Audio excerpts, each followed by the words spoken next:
Johnny liver को कौन नहीं जानता। सिर्फ टीवी ही नहीं बल्कि बॉलीवुड की दुनिया में भी अपने चुलबुले अंदाज और हंसी मजाक के लिए बहुत मशहूर हैं। पर क्या यहाँ तक पहुँचने का सफ़र इतना आसान था?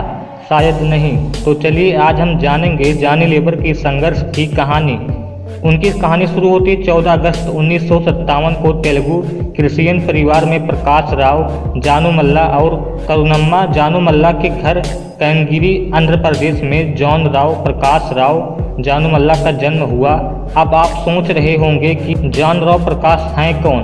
दोस्तों आपको बता दूं कि जिन्हें हम जॉनी लीवर के नाम से जानते हैं, असल में उनका नाम जॉन राव प्रकाश जनुमाला है। वह अपने तीनों बहनों और 2 भाइयों में सबसे बड़े हैं। परिवार बड़ा था और पिता की तनख्वाह कम। जॉन को अपनी पढ़ाई अधूरी ही छोड़नी पड़ी क्योंकि वह बच्चों में सबसे बड़े थे, तो उन पर भी कुछ जिम्मेदारियां थी। इसलिए जब वह 7वीं कक्षा में थे तो उन्होंने स्कूल की पढ़ाई छोड़ दी और मुंबई की सड़कों पर छोटे मोटे काम करने जैसे पेन बेचना शुरू किया।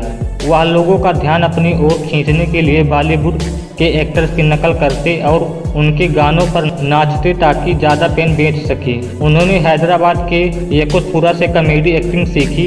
कुछ समय बाद वह अपने पिता के साथ हिंदुस्तान लीवर लिमिटेड ला करने लगे। उन्हें जब भी खाली समय मिलता तब वह अपने साथियों को बॉलीवुड के एक्टर्स की नकल करके उनका मनोरंजन करते।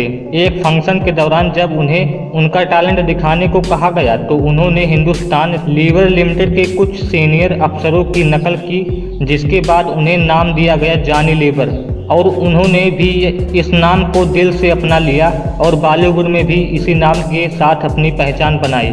हिंदुस्तान यूनिलीवर लिमिटेड के काम करने के 6 साल बाद 1981 में उन्होंने वह जॉब छोड़ दी क्योंकि वह अपने शो के कारण जॉब पर ध्यान नहीं दे पा रहे थे और उस समय तक वह अपने शो से अच्छी खासी कमाई करने लगी। उन्होंने ऑर्केस्ट्रा वगैरह में स्टैंड अप कॉमेडी शो करना शुरू कर दिया था और धीरे धीरे वह पॉपुलर होने लगे।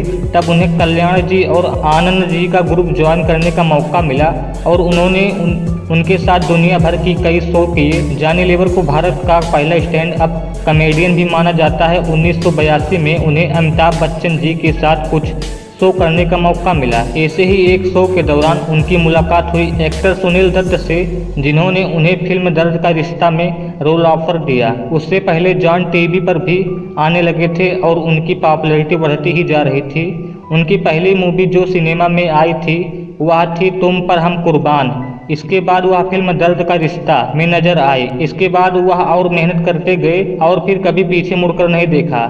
तब से लेकर आज तक वह 300 से भी ज़्यादा फिल्में कर चुके हैं और रियलिटी कॉमेडी शो के जज भी रह चुके हैं और कई सीरियल अपना टैलेंट दिखा चुके हैं। जॉनी लीवर की कहानी यह सिखाती है कि भले ही आपकी शुरुआत छोटी हो पर बड़े सपने देखना कभी मत छोड़ना और उन सपनों को पाने के लिए मेहनत करते रहना। अगर इस मोटिवेशनल से हम मोटिवेट हुए हैं तो इस वीडियो को भी लाइक कर दें और चैनल को सब्सक्राइब कर लें। मिलते हैं अगली वीडियो में।